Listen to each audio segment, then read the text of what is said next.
Today's lesson on 11.2 should go on page 38 in your notebook. So turn your notebook to page 38, grab a blue template, and it's going to help you draw the pictures.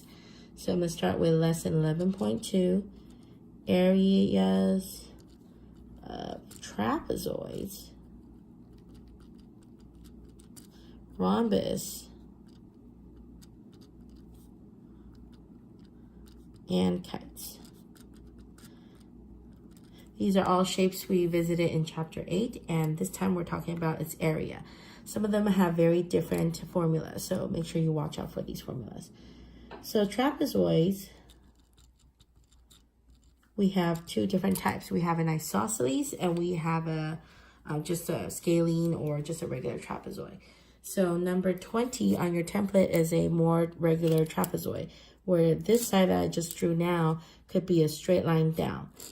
So you only have a pair of parallel sides. Whereas isosceles trapezoid, not only do you have one pair of parallel sides, but the two legs are exactly the same. That's why it's an isosceles trapezoid. Now, it doesn't matter which one is which. Both of them have similar traits. The parallel sides are what we call bases. So you have a base 1 and a base 2. Same thing on the isosceles. You have base 1 and base 2. The height must make 90 degrees with both of the bases. So a line going straight down, making 90 degrees, that will be my height. Same thing with this one. Go straight down, 90 degrees, height. So the formula for this one is a little bit more complicated. Area is equal to 1/2 base 1 plus base 2 times the height. Some teachers would like you to memorize it as h over 2 times base 1 plus base 2, but they give you the same exact thing. All right.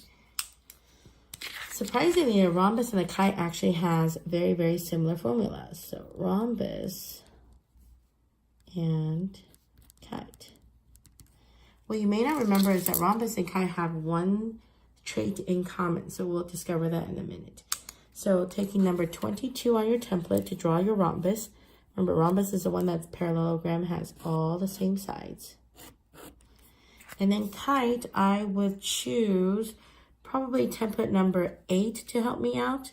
So, number 5 to help me out. So a kite, remember, choose 2 of the top. Choose the opposite side as your landing point. Use your template to connect the dots.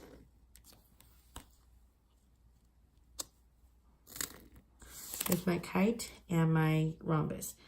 What you may not have remembered is that in a kite, in a rhombus, the diagonals are actually perpendicular to each other. So that's diagonal number 1 and diagonal number 2. The diagonals are perpendicular, making 90 degrees. Same as a kite. A kite has the diagonals being perpendicular to each other as well. So if you were to connect the dots, see that they're perpendicular. So the area of both rhombus and kite is 1/2 diagonal 1 times diagonal 2. All right, so these are the formulas. We're going to take a few minutes here to work on a few exercise problems to see if you can help yourself understand these formulas a little bit better. All right, so example number 1. So for all 3 examples below, you're going to find the area.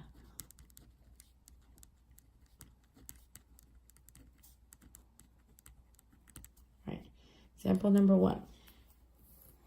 We're going to use template number 20. We're going to use it a little bit backwards. And I'm going to ask you to be a little bit more creative with this one. We're going to trace a base 1, trace base 2, but not all the way, and trace this line. And then I'm going to ask you to bring down the rectangle and just complete this side using a straight line that connects the top and bottom. So this is a different trapezoid than the one we have above, all right? But this one's actually more useful to us. We know that the top base is 6 feet, the bottom base is 8 feet, and this height here is 4 feet. So how do we find the area of this? We have 1/2, area is equal to 1/2 base 1 plus base 2 times the height. Simplifying that out, so 1/2. All right, sorry, my pen's out of ink, so 1/2. 6 plus 8 is 14 times 4.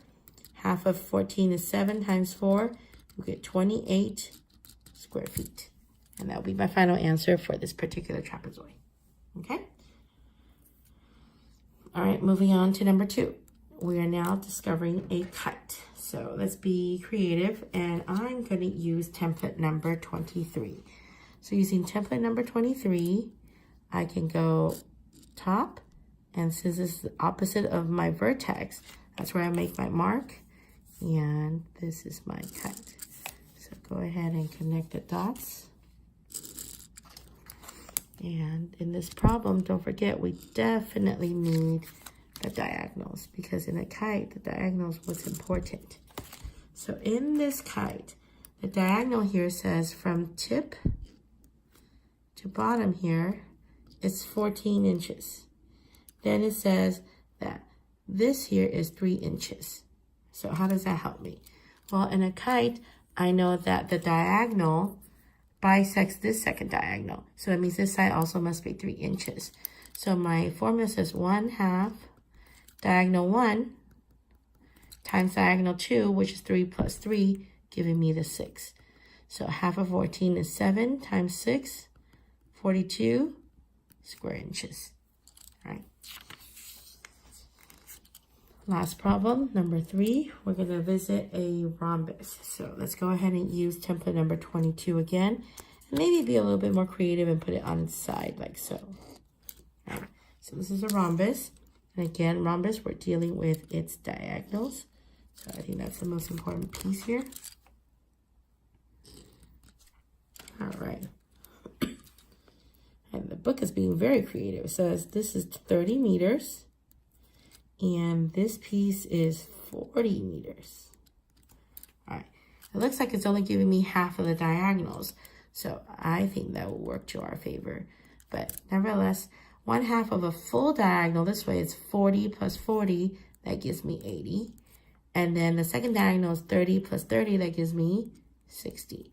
So half of 80 is 40 times 60. That's 2,400 square meters. All right, and that's it.